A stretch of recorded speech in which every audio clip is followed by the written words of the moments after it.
dust, it has ransomed me. His grace runs deep. While I was a slave to sin. Dans Ecclésiaste, la Bible est en train de dire, dans Ecclésiaste 9, si je ne me trompe pas, 8, qu'en tout temps tes vêtements soient blancs et que l'huile ne manque pas sur ta tête. Il semble que Dieu montre aussi par ce texte à quel point il est dans les détails et qu'il n'a pas écrit les choses ou il n'a pas fait écrire les choses d'une certaine façon en vain. Il avait un objectif. Son objectif, c'était d'amener les gens à comprendre que l'ordre ne doit jamais être interverti, que les vêtements blancs précèdent toujours l'huile sur la tête. Et l'huile sur la tête ne vient pas si les vêtements ne sont pas blancs. Et il semble que c'est ces mêmes ordres que l'on retrouve à plusieurs reprises dans les Écritures. Josué chapitre 3 verset 5 est un de ces textes où Dieu est en train de dire par la bouche de Josué que la sanctification et la consécration doivent être posées comme fondement d'abord pour que la gloire ou la manifestation de Dieu puisse se manifester. Ou la gloire de Dieu puisse se manifester. Si la sainteté ou la sanctification, si la consécration n'est pas mise en place, un peuple qui ne se consacre pas, c'est un peuple qui ne peut pas réclamer la gloire. La gloire va main à main avec la consécration, avec la sanctification.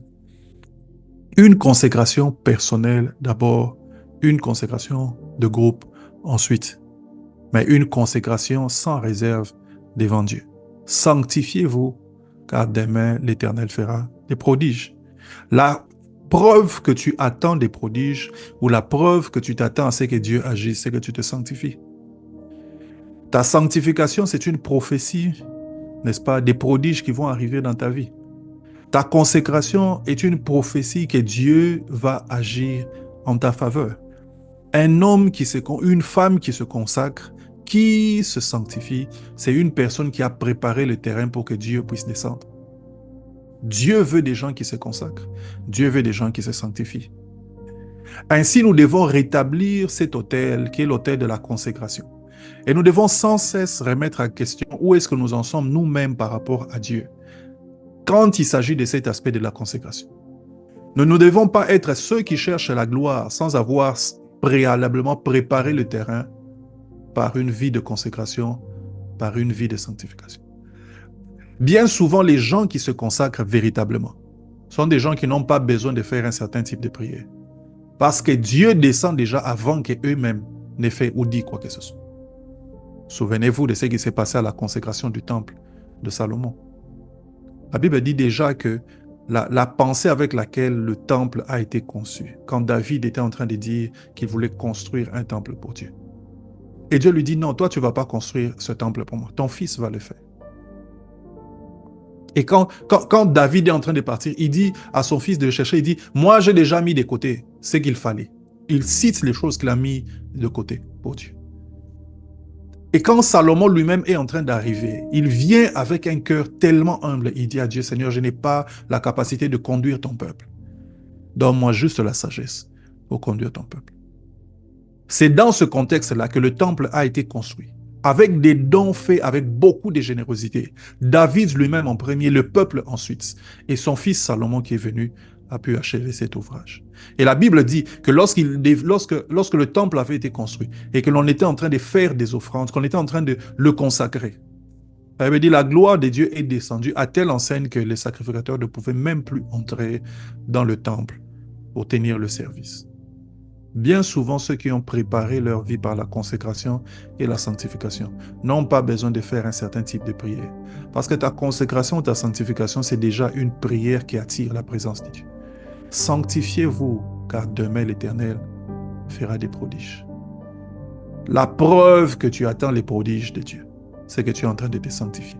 Ce n'est pas que tu sois en train, n'est-ce pas, de chanter toute la nuit. Ce n'est pas que tu sois en train, n'est-ce pas, de faire des mortifications. Non, non. La preuve que tu attends Dieu, la preuve que tu t'attends à des prodiges, c'est ta consécration, c'est ta sanctification. C'est ta consécration. C'est lui qui attend véritablement Dieu. L'attend dans l'attente de la consécration. Parce que c'est là que Dieu vient. C'est là que Dieu descend. Je répète ce que je dis. C'est lui qui attend véritablement Dieu. L'attend dans l'attente de la consécration. Parce que c'est dans sa tente, dans cette tente, que Dieu vient.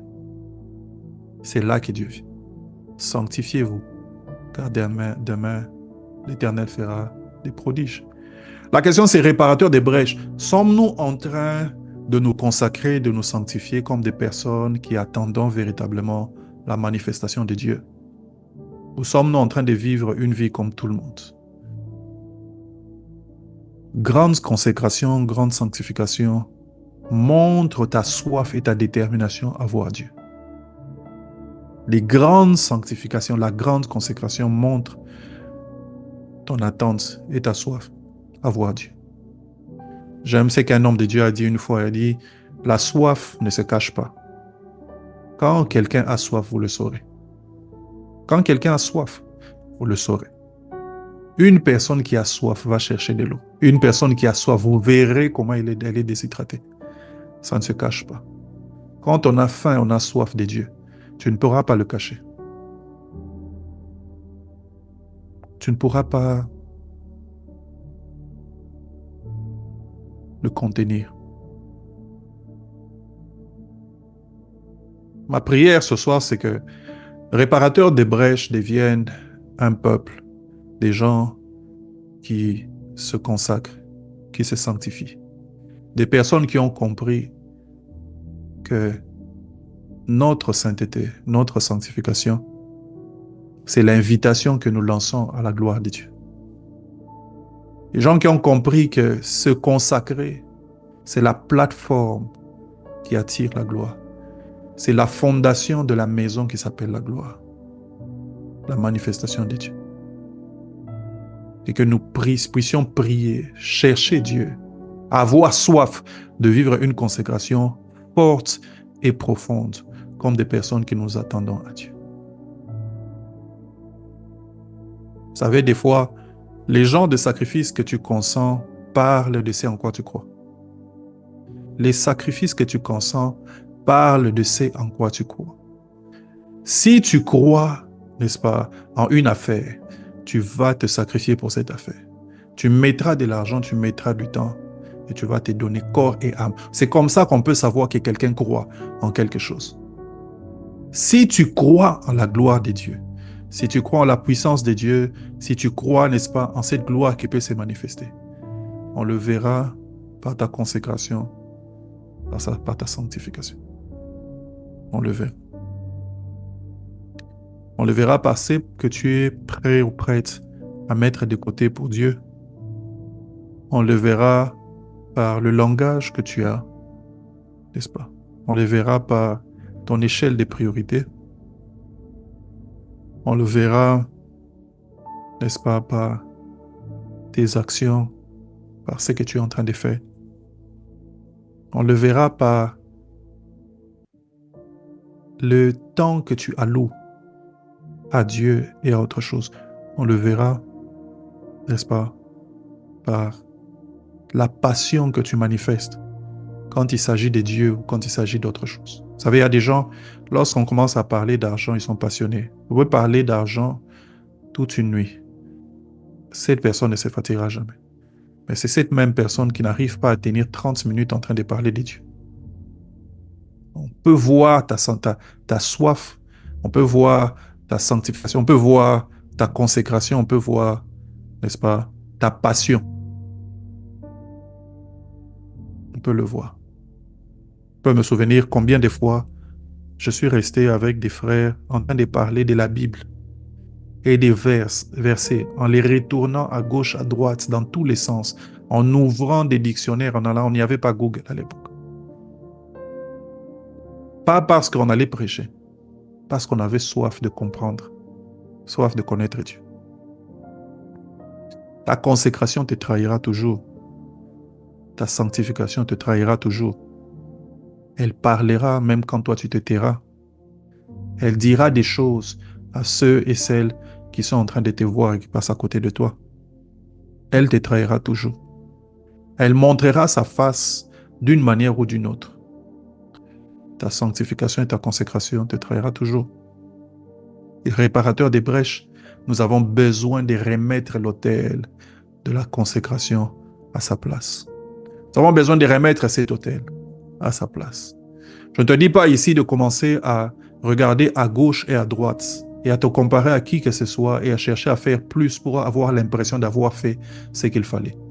Je te dis d'aller au pied de Dieu qui t'a appelé et qui t'a donné un régime et qui veut quelque chose de toi. C'est Dieu-là qui a soif et qui a besoin de toi. C'est Dieu qui veut faire quelque chose dans ta vie pour savoir qu'est-ce que tu es censé faire. Qu'est-ce que tu es censé faire?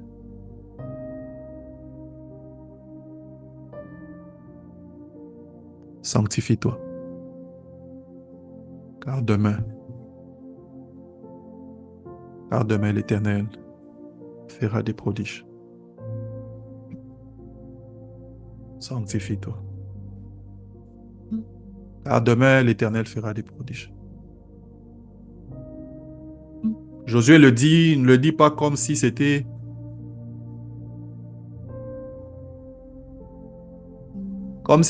juste une annonce vide. Alors il a dit, non, demain Dieu va faire des prodiges. Parce que Dieu va faire quelque chose demain. Il est important que tu te sanctifies maintenant. J'aimerais que tu parles à Dieu.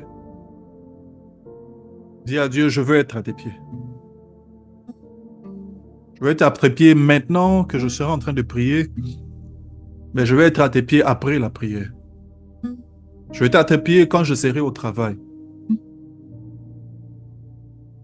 Je veux que chaque chose que je suis en train de faire soit l'expression de mon désir d'être un serviteur soumis.